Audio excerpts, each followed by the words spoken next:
Hi, this is Josh Marshall, and this is the Josh Marshall Podcast. We are going to talk about abortion today. Not exclusively, but that's gonna we're there. We were reviewing, what's going on in the news before we started the episode, and as usual, you get like, three, four, five different stories we want to touch on, and all but one of them, and arguably all of them, turn in some way on this leak a week or so ago, the Alito draft majority opinion in an opinion overturning Roe. And then you have the reaction to it of some sort, which is this, law that would codify Roe, would actually, I guess, bump it up a bit from what the status quo as of, let's say, January 2021, because obviously a Roe has been chipped away at. Well, it's been chipped away at since the 90s, but even more so in these kind of shadow dockety kind of ways over the last couple years. In any case, so we're going to talk about that. This bill. They are. I mean, at this point, it's going to be a test vote because they don't even have 50 votes, and it's filibustered anyway. And we'll get into what the strategy is or lack of strategy is beyond that, and we're going to talk about a number of other issues that turn on that. Uh, so we're so much to get into. Let me just kind of do some ad business first, so we can kind of dig into everything here. It's peak iced coffee season, that wonderful time of year where you start planning your next iced coffee order while walking home with your current iced coffee. And it's all fun and vibes until your July credit card statement arrives. Luckily, there's no need to go cold turkey when saving money is as easy as switching to cold brew. With Grady's Cold Brew Beanbag Kit, you can brew 36 servings of refreshing New Orleans style iced coffee for just $1 a cup. That's a major savings compared to buying at your local shop. Plus, your fridge will be stocked with coffee next time you have a craving, whenever that hits, which I'm guessing is any minute now. Ready to give it a swirl? Save 25% off at Grady'sColdBrew.com with promo code TPM. That's 25% off at Grady'sColdBrew.com with promo code TPM. So, Kate Riga, co-host Kate Riga, we were talking just before we started, where there's kind of like a follow-up Politico scoop overnight, and that new one, and there's some kind of tea leaf reading details in the bylines on that. But the key of this, in case you haven't read it, and we are recording this episode just after noon on Wednesday, May 11th. In case you haven't read it, basically it just says, in fact, all the five justices who are down with the Alito who were down with it in February, they're still down with it. And there's no revised opinion. So nothing has changed. In fact, and this is sort of interesting, there's actually no one has written or circulated a dissent yet. And I don't, maybe there was, maybe, admittedly, I kind of read the top lines in the article. Maybe it kind of got into why that would be the case. But the one point they made is that one point the article made is that the way the Supreme Court work process operates is they have an initial meeting, they get a basic sense of who's where. Um, Someone is assigned to write a draft majority opinion if there's a clear majority position in that initial meeting, and then people write dissents in response to the majority opinion, and then there's some evolution where maybe the majority, because to just to we tend to think of these as kind of coming down from the heavens, like Moses' tablets or something, but these are people writing them, and the dissents are dissenting from the majority opinion. So they need to see the majority opinion before they can dissent to it, right? They need to know what it says before they can disagree with it and say, particularly, because often in these opinions, they're saying, at this one point, you said XYZ, you're full of it. That's dumb. when you said XYZ, and then it's other, blah blah blah. So in a sense, there wouldn't necessarily be revisions to the majority opinion in until you get the dissents, till you get that back and forth. Um, Presumably, if there were any there's slightly different ways things can evolve, but in any case, the basic point is nothing's changed. This isn't like, oh, it was, Alito, kind of came out on fire back in February, and in fact everything, all this stuff has happened since February. This new leak seems to say basically nothing's happened since February. There's still 5 justices behind Alito's opinion. And despite the fact that the court's term ends in July, so they're kind of looking at, 6-7 weeks to resolve this, I guess, max. I mean, maybe a little more, maybe 2 months, I guess. Um, there isn't even, there's not even a dissent. So that's where it is. That just, it's interesting from a news point of view, but I think that the import of that is that, to the extent anybody had any question about whether anybody got wobbly, no one's gotten wobbly. So sometime in the next 2 months, we will have a breaking news story that Roe has been reversed, and that's it. Again, I want to be clear. Theoretically, it's still possible something else happens, but in practice, we know where this is going, and that plays into, this move to codify Roe.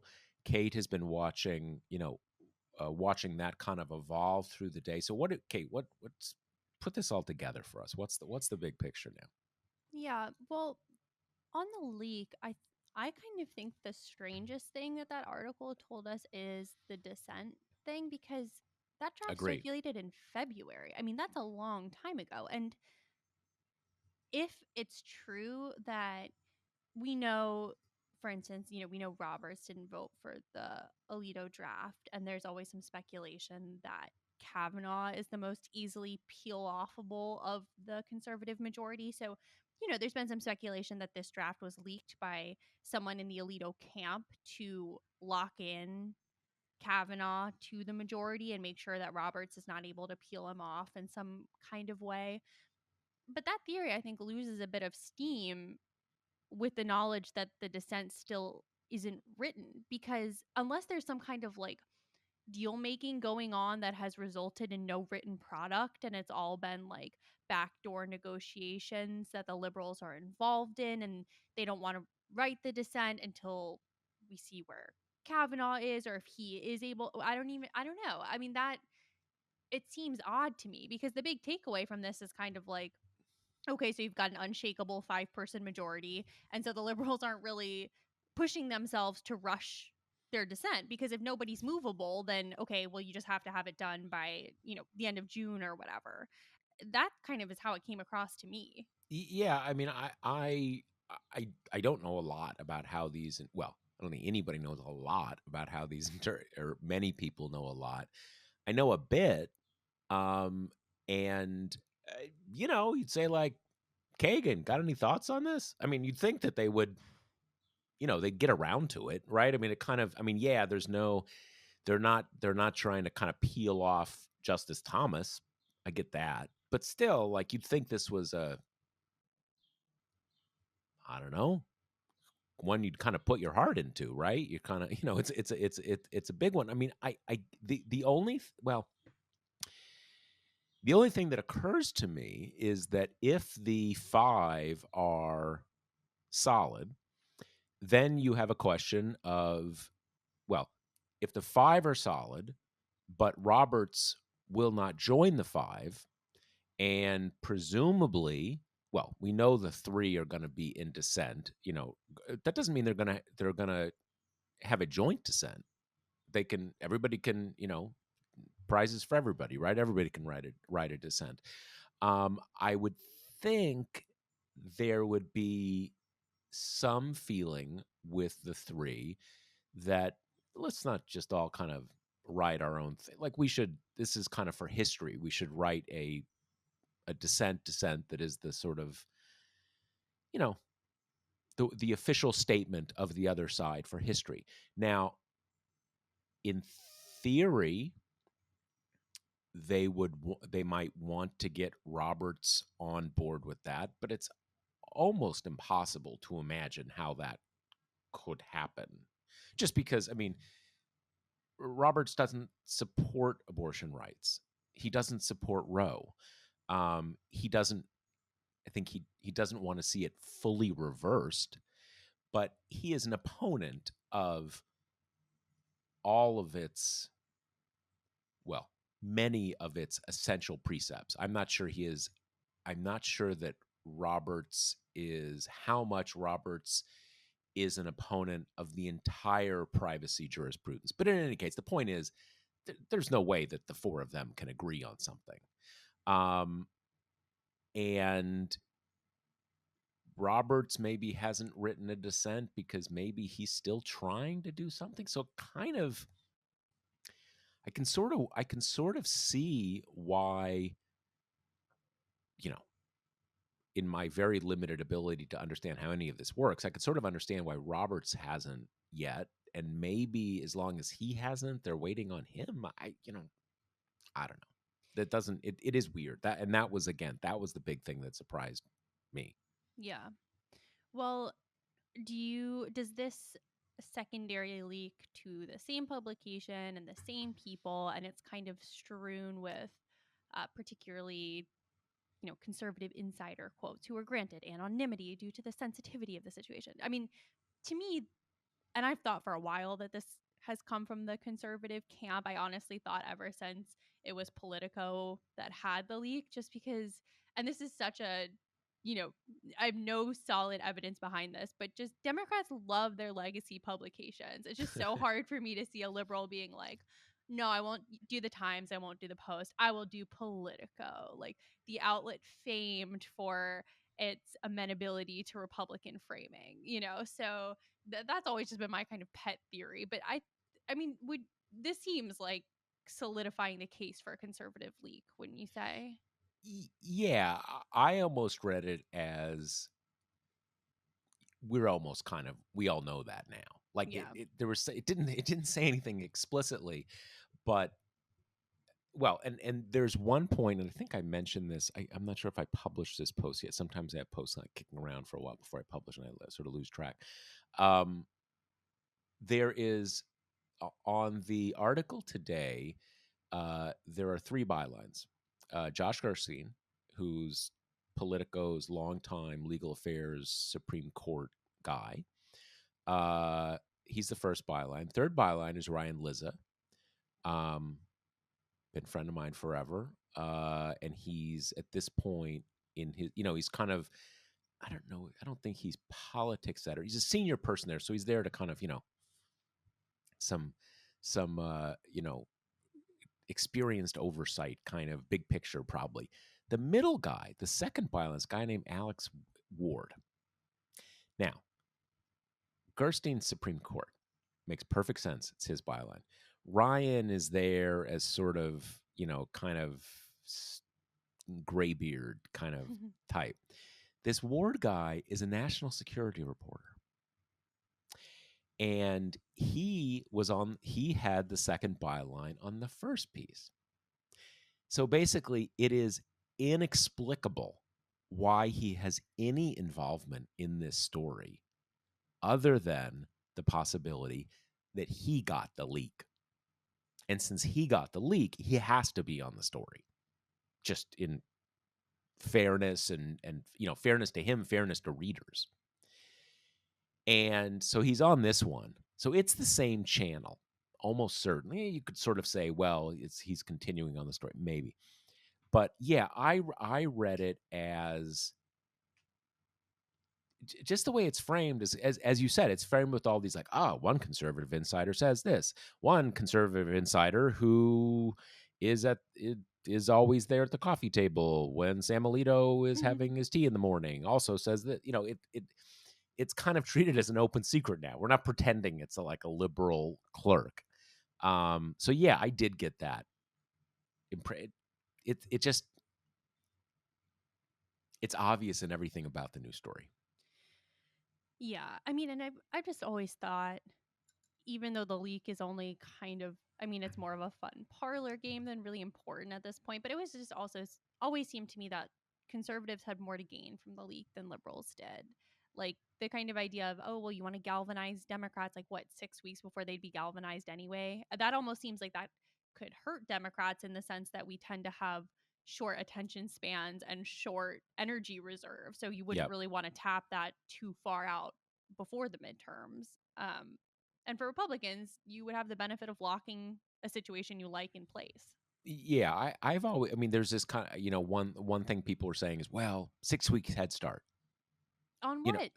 yeah, exactly. Like on what?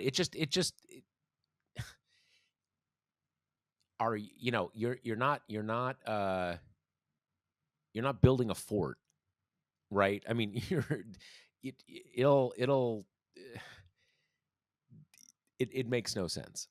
I think the way that I saw this captured by one person that really kind of captured it to me, if it's a liberal, it is, and this can fall into some stereotypes, but I don't mean it, I think I mean it in a more direct sense.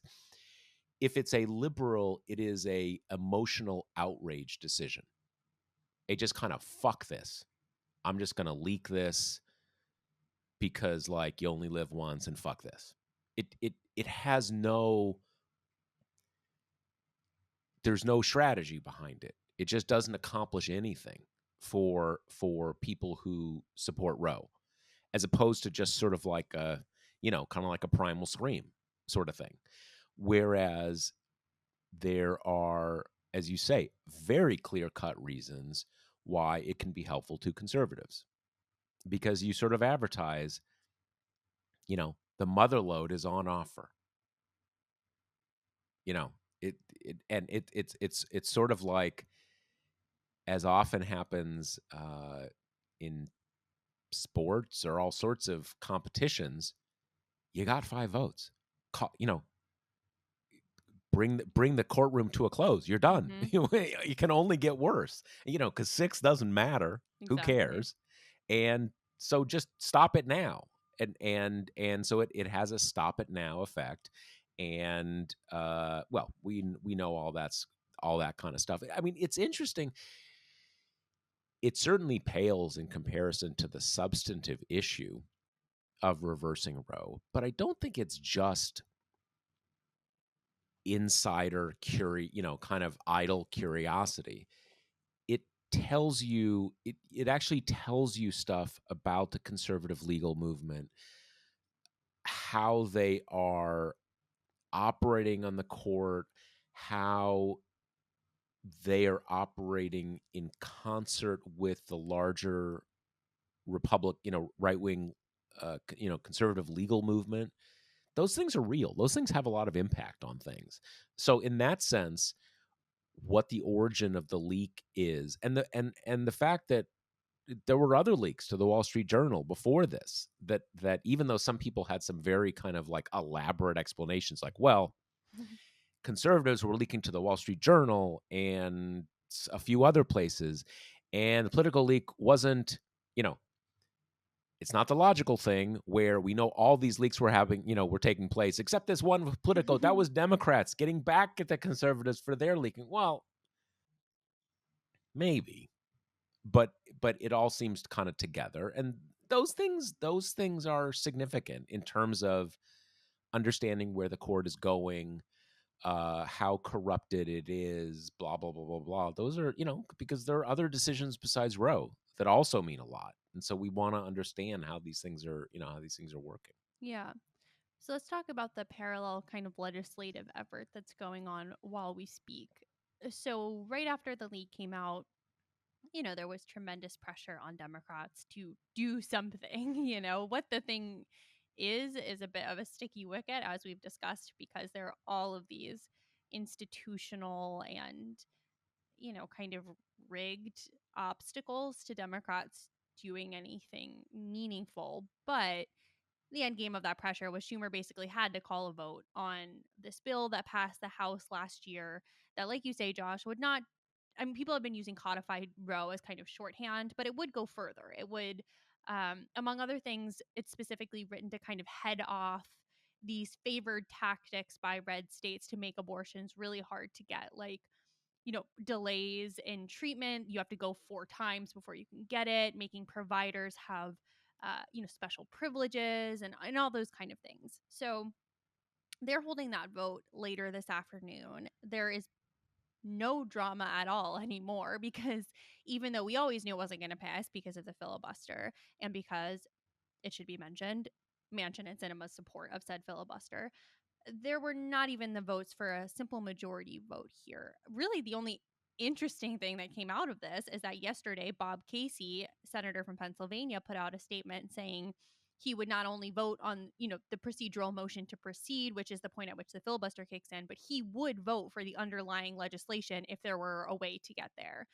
And again, in this situation, that's a symbolic thing, but that's huge because Bob Casey has been, quote unquote, pro life his whole career, following in the footsteps of his father, who was governor of Pennsylvania, who's the Casey in Planned Parenthood versus Casey. Yep. So this has been a Yep. big part of his identity for a very long time, despite the fact that he hasn't been like Manchin-esque about his abortion stance. His voting record in Congress is somewhat mixed. He's actually gotten mostly positive scores from groups like Planned Parenthood because, he voted for a 20-week ban, but then also voted not to strip funding from Planned Parenthood. And he voted to proceed to debate on this specific bill last year. So, it's not like it's totally out of the blue, but it's a major shift in position to say he would vote for a bill that so drastically expands abortion rights.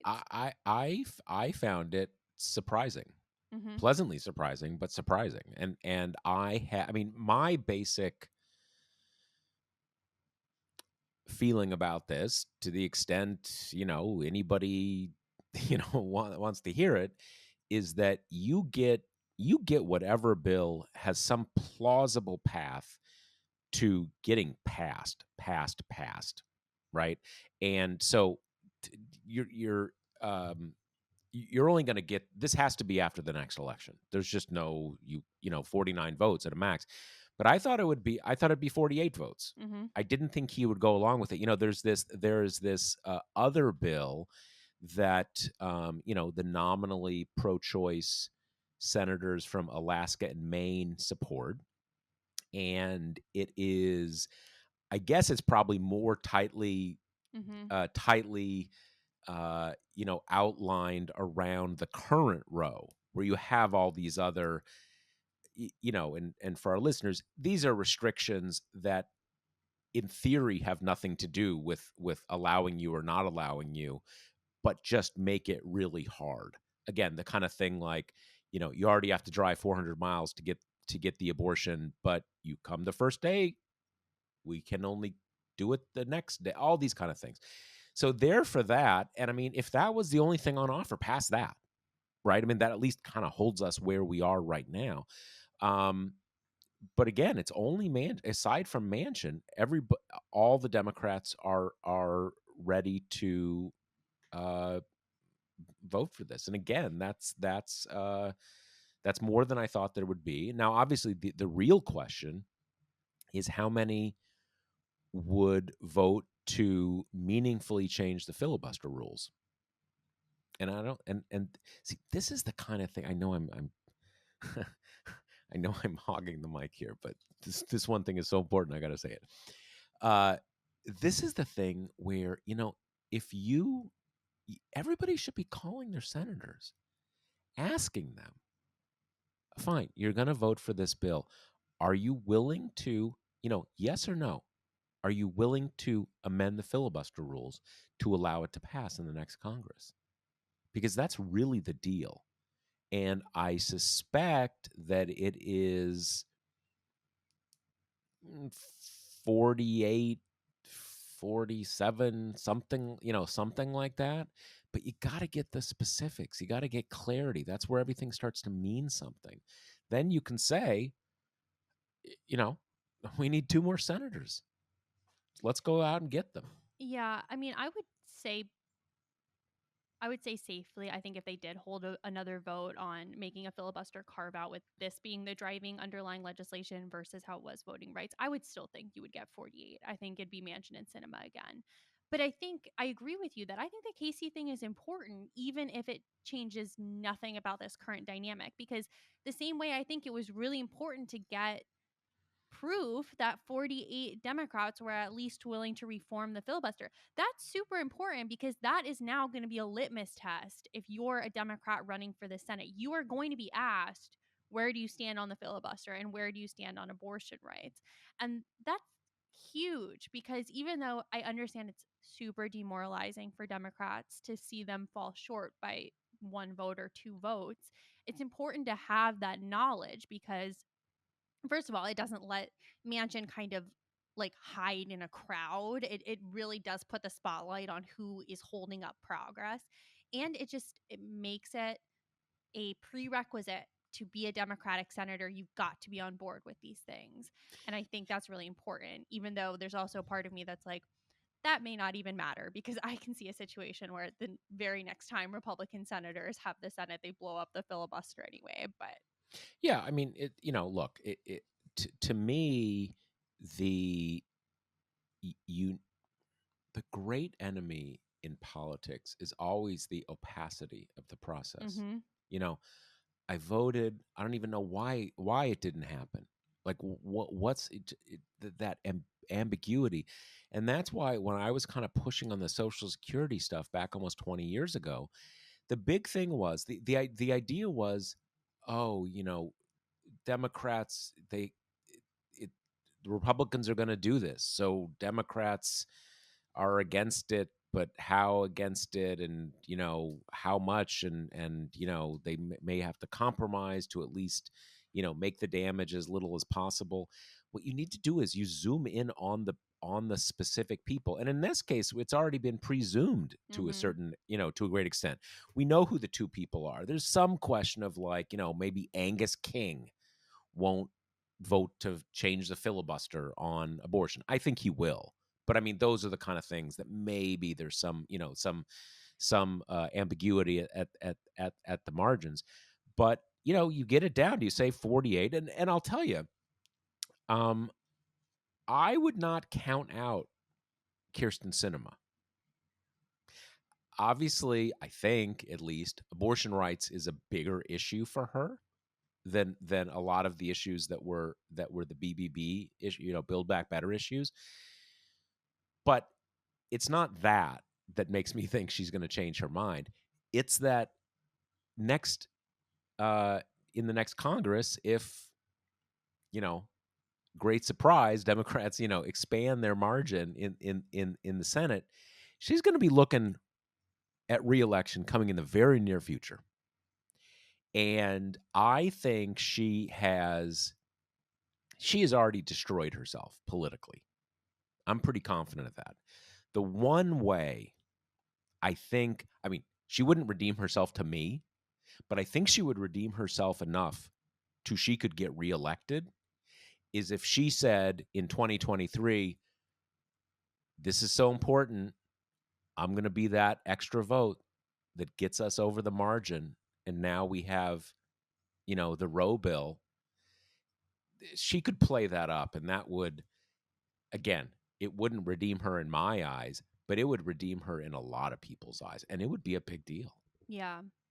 One thing that happened just before we went on the air is Manchin solidified that he was a no on this bill. He said, I mean, and let's keep in mind, Manchin is not what we would call a policy wonk per se. So he hasn't given specifics, but he basically said this bill is too broad. I would support something that would codify Roe. Okay, fine. The thing that Let's talk about it for 6 months. Let's yeah, get to the bottom exactly. of it. And well, that's the thing. It's just like, okay, super. So then it's like, okay, so you're going to sign on to the Tim Kaine, Susan Collins, Lisa Murkowski bill that they're working on. And Oh, then, Kane's involved? I didn't know yeah, that. he's kind of the one Sherpaing it on the Democratic Interesting, side. interesting, interesting. But it's like, okay, then your opposition to the filibuster will keep all that hard work from going anywhere. I mean, it's a redo of his various conferences on like voting rights bills. It's like, okay, Yep. great. It's great you're having these conversations and then you are going to stop the legislation from going anywhere.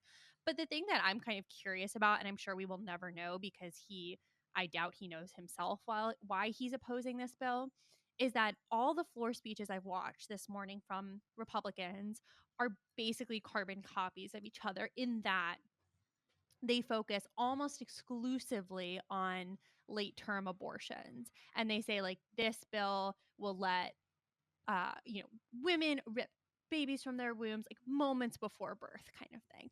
And, it is it's worth saying because I think the anti abortion movement has been incredibly effective in certain ways. And this is one of them, when they're like at protests with signs with bloody, like, so completely developed fetuses on them.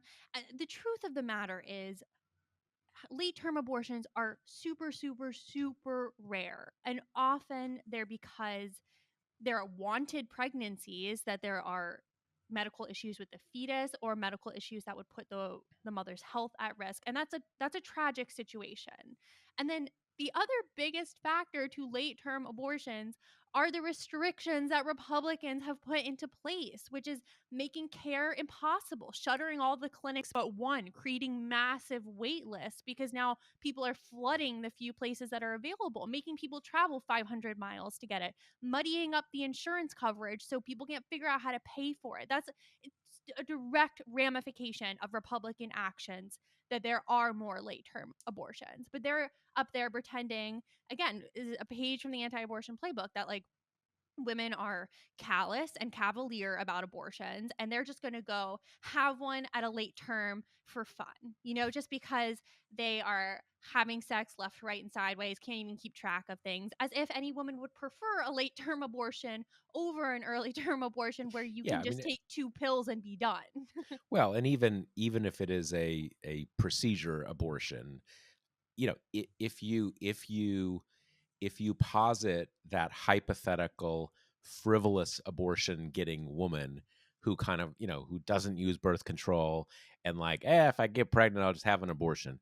Clearly, she wants to get an abortion within the first few weeks after she finds out she's pregnant. That's just obvious and completely obvious. And I think we all know from experience, either as people who've been pregnant or people who are spouses of being pregnant or just living in the world, that when you're 7 months pregnant, you're really pregnant. Right. And like you've gotten there for a reason, right? If you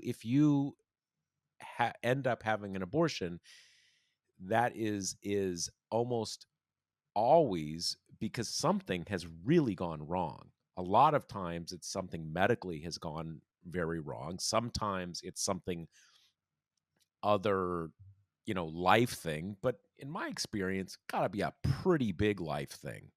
I have never known any woman who was 7 months pregnant and it's going, eh, eh, I don't think so. Again, that's not life. In any case, what is, and everybody knows that's not life. I'm not telling anybody anything they don't know. What strikes me about those speeches you mentioned, though, is that really captures the current political dynamic, because we're not talking about late term abortion here. You can talk about it till you're red in the face. What we're talking about here is no abortion. No abortion rights at all. That's obvious. That's what we're talking about here. And you can tell that, I mean, they've won. Do a victory lap. Why aren't you doing a victory lap? They should be saying, "Hey, abortion's wrong. Abortion's murder. It's done. Great. I'm not going to why would I vote for this law that undoes what we have accomplished after 50 years of work?" But they're still talking about late-term abortions and kind of all the all the horror story stuff that Republicans have gotten so much mileage out of, because look, uh no one, as we were saying, no one likes the idea of a person, a woman 7 months pregnant getting an abortion. Most normal people don't like it because they know something bad, really bad happened. And kind of like, okay, you found out that the fetus is developing without a brain, and now this baby you've been waiting for with all the excitement you can muster is you have to have an abortion. A lot of Americans want it to be a right, but they don't want to hear about late term abortions. They don't want just they don't want it kind of in their face. And that's just a reality. It's too bad, that there's all that stuff. But the Republicans are unwilling to actually get behind where this is. And that, I think, tells us as clearly as anything can their political vulnerability and the political opening for Democrats. Not just opening in the sense of like, ooh, we can get some more votes, blah, blah, blah, blah, blah, but opening to actually change this, because you really can change this. Yeah. I also, this is an aside, but something I've been thinking a lot about. I think that the discomfort with talking about abortion is also a mark of the success of the anti-abortion movement, and I think it comes from this bifurcation of abortion is solely a women's issue. It's a gross thing that just happens to women. It's honestly an offshoot of how people don't talk about periods. No, It's I like, was, oh, gross, yep. uncomfortable. A lot of medical stuff is gross and uncomfortable, but like colonoscopies aren't hidden behind a curtain the same way that abortions are. And I think that has been so successful because you shroud it in stigma and shame, and it's an extension of a way to shame women for having sex. So it's all of that, and then you can't talk about it, and that has been effective in a lot of ways, including that I've heard from multiple people shock in the last 2 weeks when they found out that 1 in 4 women have had an abortion. That's so many women. But the way it's talked about, it's like this super shameful, traumatic, back alley thing. And that's on purpose. And I think that works really well because then you have an American populace who's like, oh, gross. Like, I don't want to talk about it. I don't want to think about it. I don't want to think about the ramifications for making this healthcare impossible for people to get. And now they have everyone kind of exactly where they Mm-hmm. want them. Mm-hmm. It is, it's low down on the list of things important to this, but it is striking when you either visit or read about other political cultures that we share a lot with, and we just kind of uh kind of modern industrial democracies, kind of advanced healthcare, blah blah blah blah. There are a lot of countries where this is just not an issue. It's just not an issue at all. It doesn't, it would be, and certainly um, from the outside, it must be like, that if some other country was like super hung up on, you know, uh, ACL surgeries, what's the issue, right?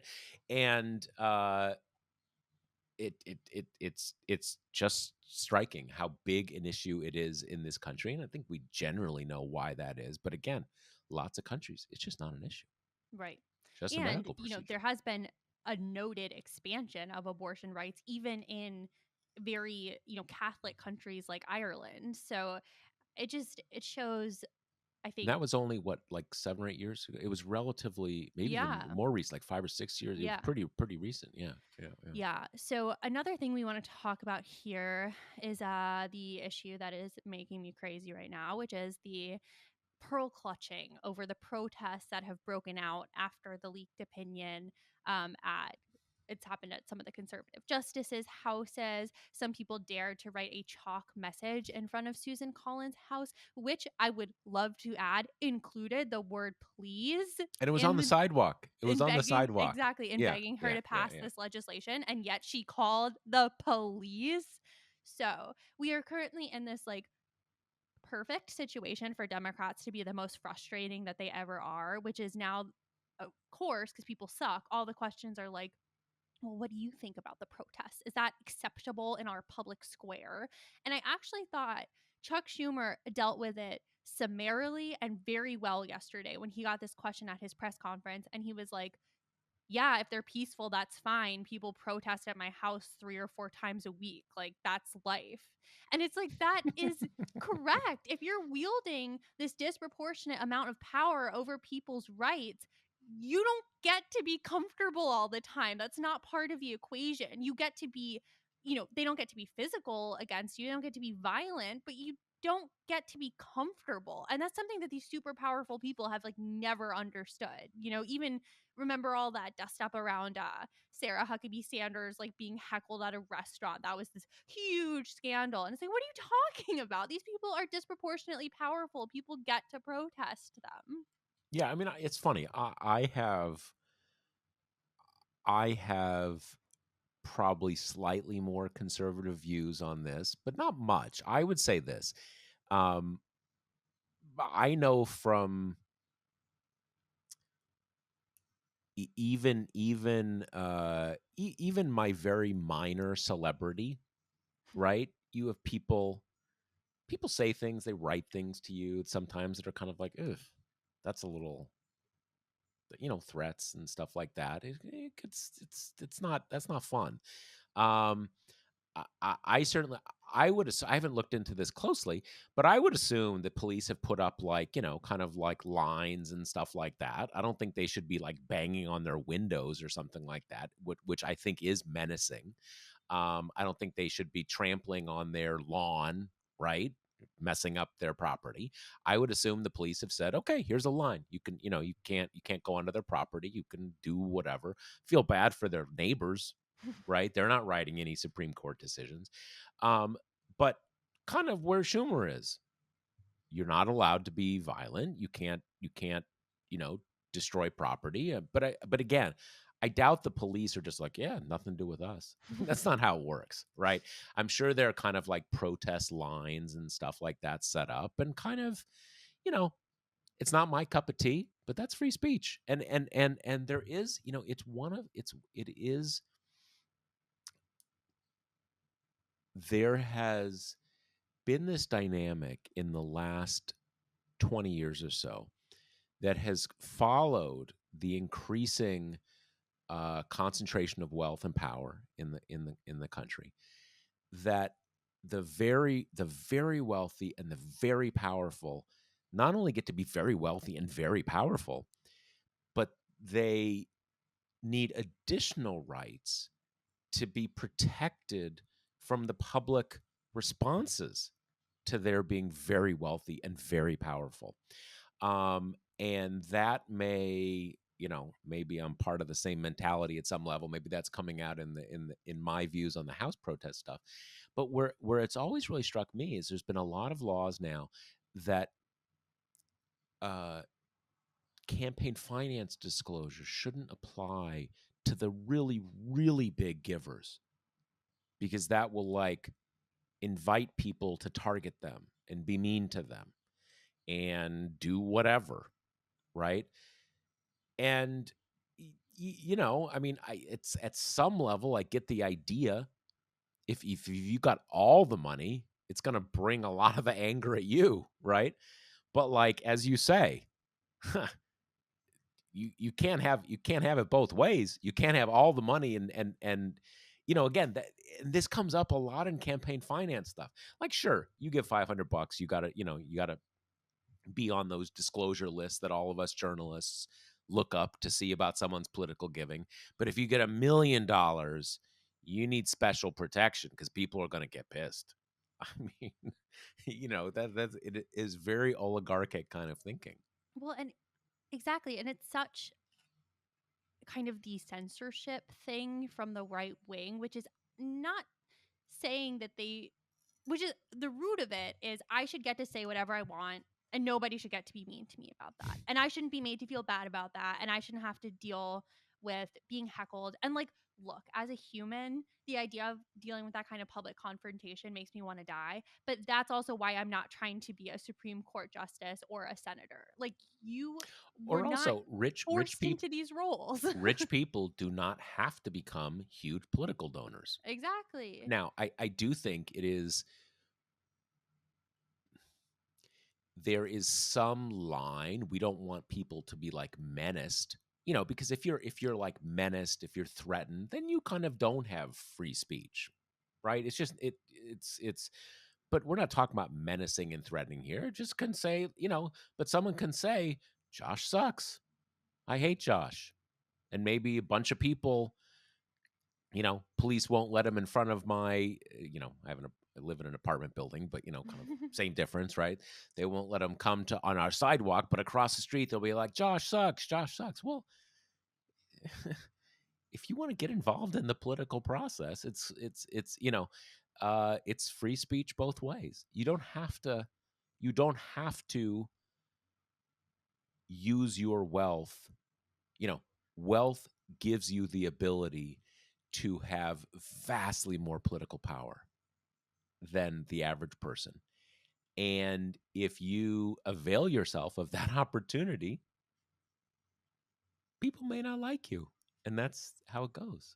Well, and the other piece of it too is that we are now, especially with this, with the Roe stuff, we're in a situation where the ordinary person has so little power to affect what happens next. I mean, the most power a normal voter has at this point is to like vote in officials who they think will support abortion rights in a year and a half, or in the, I guess it's 7 or 8 2022, months. God, in the fall. Yeah. Yeah.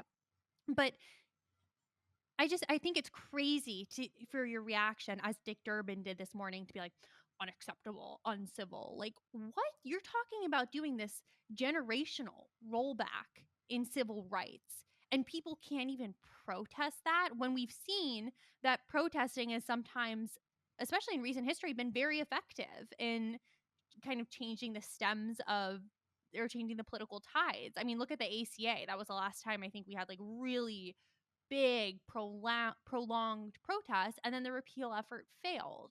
You could even point to, even though it didn't work, but during the Kavanaugh confirmation hearings, the moment from that that's so emblazoned in my brain is when those activists kind of cornered Jeff Flake Yep. outside Yep. the elevator Yep. and were crying and telling him their stories. And it didn't work, but it at least gave him enough pause to be like, oh It shit, it maybe did we s- should it take a did minute. it did slow things down a little, and Yeah. and I think they got kind of hoodwinked on that thing with the FBI investigation. But I think Jeff Flake involved himself there on a good faith basis Yeah. of, and then I think they kind of just snookered him on that there wasn't really an investigation. I mean, again, I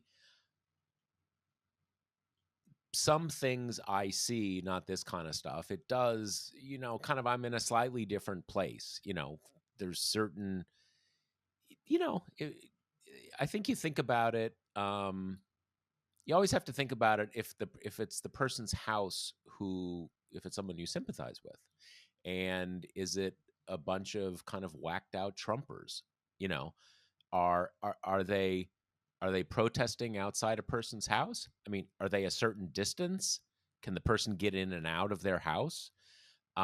There's certainly things that I have seen on the other side where you show up with guns and stuff, or even without guns. There's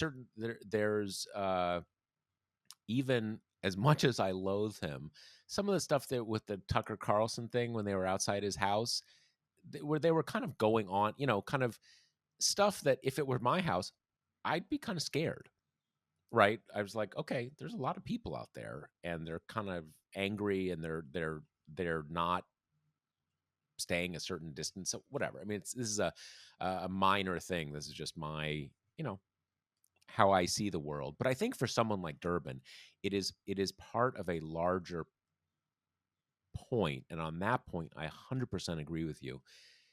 Maybe you say, like, maybe Durbin says, "Hey, that's not my thing, but this is a huge thing. People are very upset. We are going to do everything we can to reverse this. And maybe some of these protests are not what I would do, but that's just not the big issue here. The big issue here is that half the people in the country are about to lose a fundamental right. But there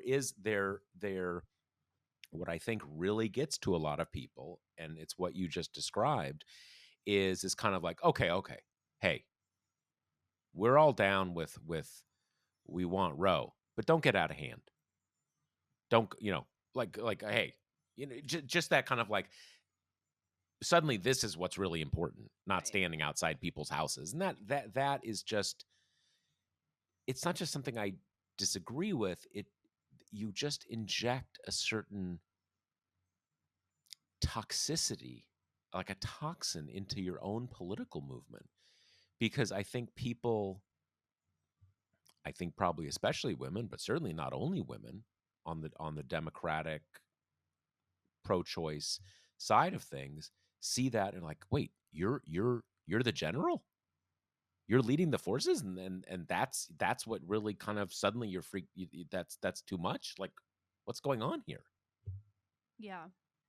Yeah. I mean, I also think it's important just because, as we've talked about before, people like Supreme Court justices and US senators are living in as kind of hemmed off of bubbles as everybody else is.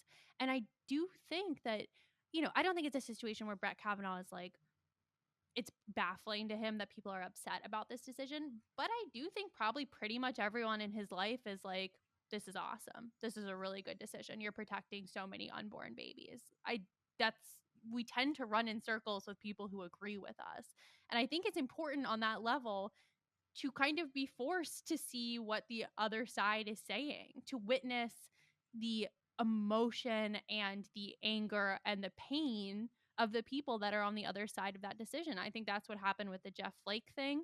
And I think it's important. If you are someone who wields all this power, you shouldn't get to do it from the top of an unbreachable tower where you're just kind of surrounded by people who agree with you, and it's the self-reinforcing circle. Like, we were talking about this with how I think we were talking about Bill Barr and saying, he's an old guy who watches Fox News. I mean, we are in these like self-reinforcing loops, and if you are someone who has this disproportionate amount of power over people's lives, I think you should have to look that in the face at times.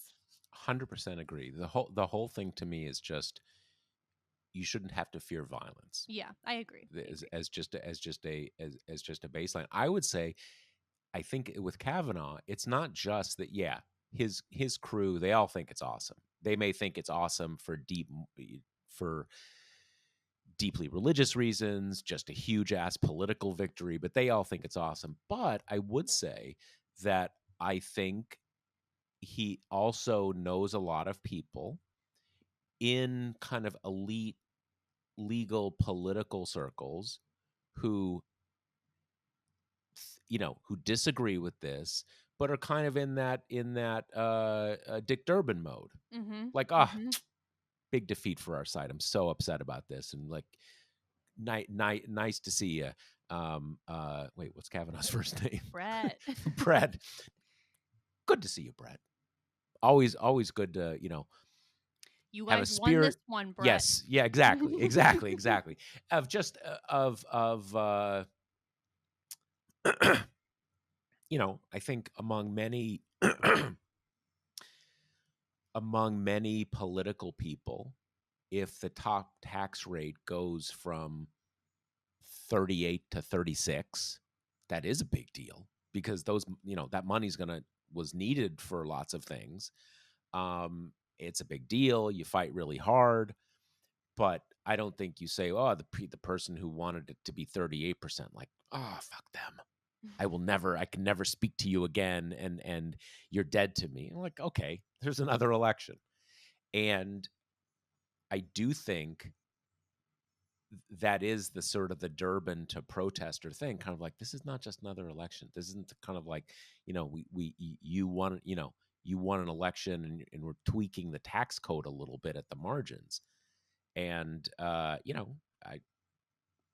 yeah, boo Dick Durbin, no Budick question. Durbin. Yeah, Yeah. yeah, Also, it continues to be funny to me that Kavanaugh's name is Brett. I mean, that is, if you would put that in a script, people would be like, okay, too much. We get it. yeah. He's like a lax bro. Well, it could be. I'm trying to think what would be more. What is a more bro name? Chad. Maybe Chad, or like your nickname is Dutch. You Yeah. know what I mean? Like, that would be, I think. Tex. Yeah. Yeah, exactly. Okay. So let's take this question from John. who says, "Is there a case to be made under the Privileges and Immunities Clause of the Constitution that has been interpreted by the court since the early 1800s as constituting freedom of movement, which would be reaffirmed in the 14th Amendment? One could argue that the abortion bans themselves constitute a freedom of movement problem, but as soon as they add these lines to prosecute people who help someone travel for an abortion or for the person who themselves travels, then you're violating privileges and immunities." And he adds, "I realize this court could just make something up and ignore the claim of the freedom of movement. But in terms of a long term strategy working to undo this decision, have you heard any folks talking about this?" I would say I did a story, I don't even know. I don't know what time is anymore, in the not so recent past, where I was talked to people. There's especially this like trio of law professors who have been hyper focused on this for a while, the amount of interjurisdictional disputes that are going to come to the fore in a post Roe world. And I would say absolutely there's a privileges and immunities case. I mean, also there's due process, citizenship clause, dormant commerce clause. Like there's a lot of things here that come to play. um I think the point of this court can do whatever it wants is a pretty important one.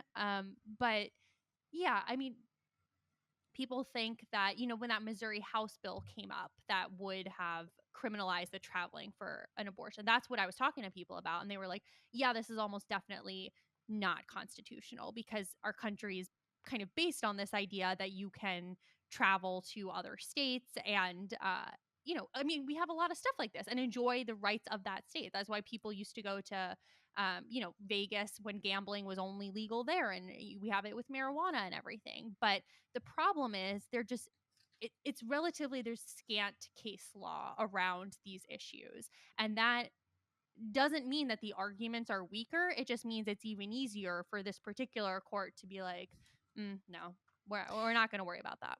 Yeah, I mean, first of all, to the questioner's point, at least as I understood it, that is just a ban on abortion in Texas itself problematic in terms of the privileges and immunities clause, or kind of right to travel. uh on the travel thing, I don't think so. I mean, if you take away the privacy jurisprudence arguments, I don't know why a state can't make abortion illegal. It's, they can make whatever illegal they want unless there's a constitutional uh, prohibition against it.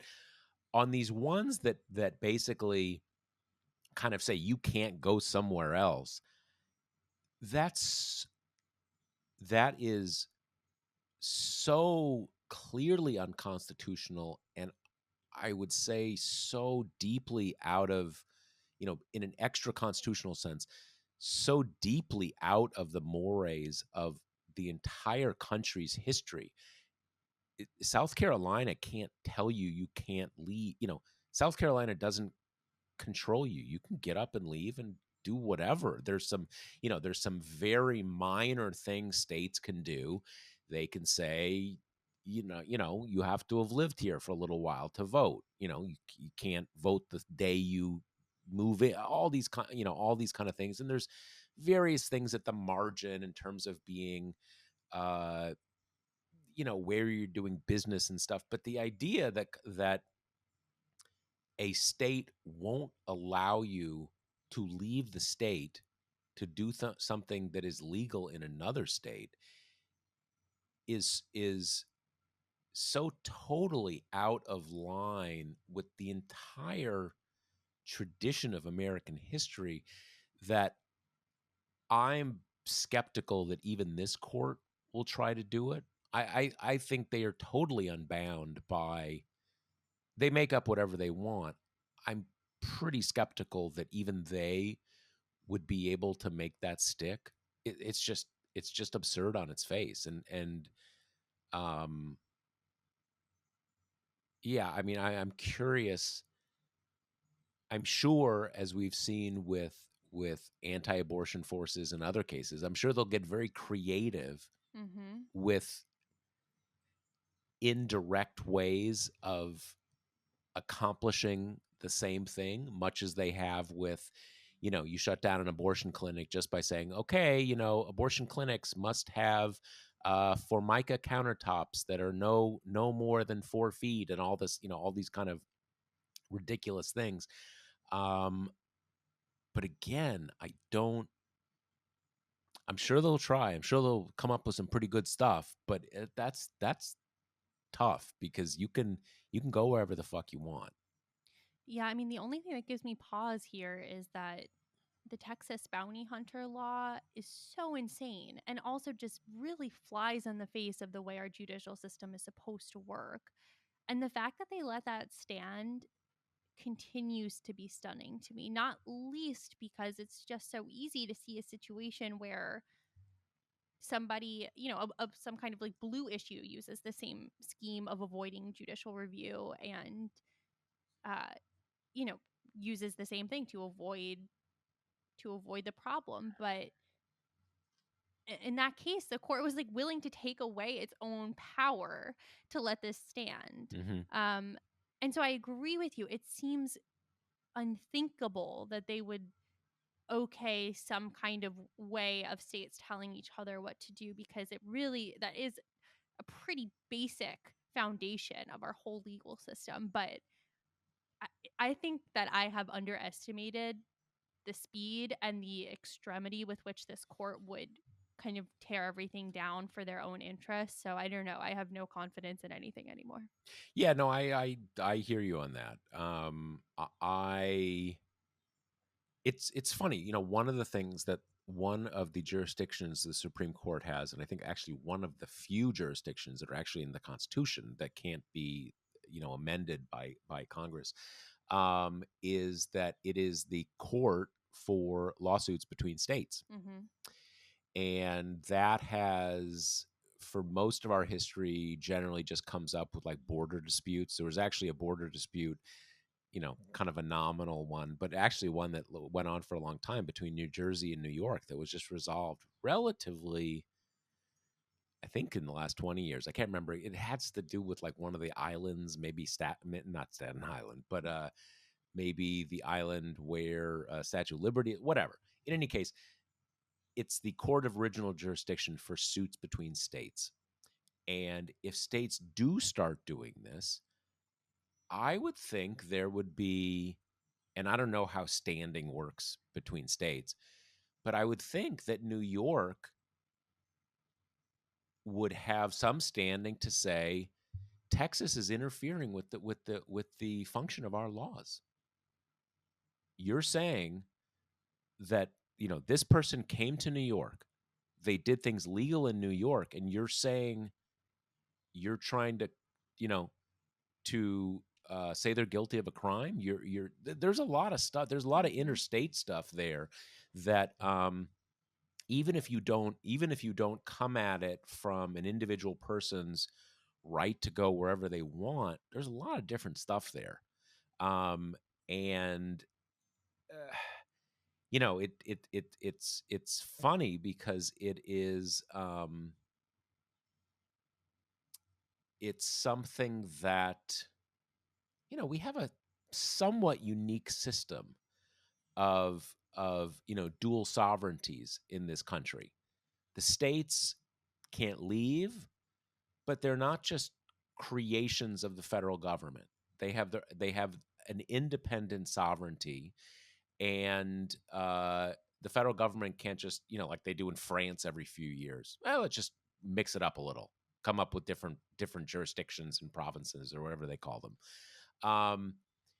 So that whole federalist thing, if you go in this direction, brings up a lot of a lot of things kind of don't work, right? Because if you start saying, well, my people can't go there, and it all falls apart. I'm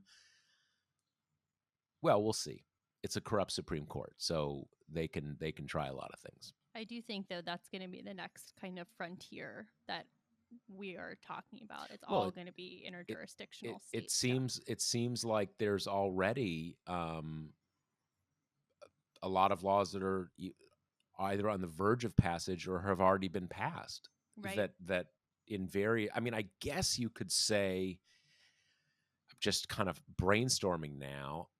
I guess you might say that it is illegal in Texas for a Texas company to advertise about getting abortions in New York. Maybe they can't stop you from going, but you can't advertise it. I mean, good luck with that, considering, I know a bit about how advertising works. Believe me, it doesn't matter whether you're in Texas or not. But I would have, kind of things like that at the margins. I who knows? I guess we'll find out soon enough, won't We'll we? find out. Yeah. All right. So let me remind you that the Josh Marshall podcast brought to you by Grady's Cold Brew Iced Coffee. You can get 25% off if you use the promo code TPM, and they are at Grady'sColdBrew.com. And I guess that's it for this week. All See you right. next week. Later. The Josh Marshall podcast is hosted by me, TPM reporter Kate Riga, and TPM founder, editor-in-chief Josh Marshall. The show is produced by Jackie Wilhelm. Thanks to Why Not Jansfeld for our podcast theme song, and thanks to all our TPM members who make this possible. Rate and review us on Apple Podcasts, and subscribe wherever you listen.